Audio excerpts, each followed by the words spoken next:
Hello, my name is Pedro Messias, and the A&R I select to talk about is Faith Newman. One of the reasons that made Faith decide to work in the music business was when she went with her brother at the Cars concert. That was her favorite band. Still, she was mixed with another 20,000 people in the audience. Since that day, she decided that she will be part of the industry and not just a regular fan.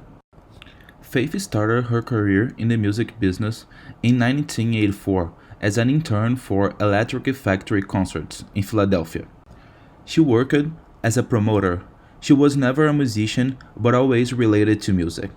Faith Newman moved to New York to study business at NIU. The fun fact about it is that Miss Newman started in the music business program. Still back then, it was too theoretical, making her decision to change her major for business degree. While she was studying, she got an internship at Columbia Records, and 1 year later, she got a job for Def Jam Records.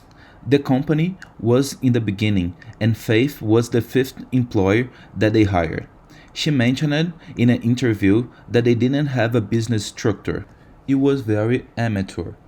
For this reason, she invested the first 6 months of her work in registering all the music with the Copyright Office.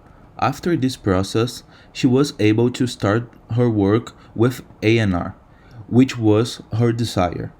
It does not take too much time for Faith Newman become responsible for the whole section. After that period, where many lessons were learned, she decided there would be time to work for a huge company.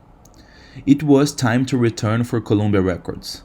And there was the place that Faith Newman made the most critical decision of her career. She was in her car when she listened to the song Live at the Barbecue from Main Source. One of the participating artists in the music was Nasty Nas. Faith was impressed by his intelligence and genuine charisma. The year was 1991. It was when hip-hop industry was converting for a more commercial side.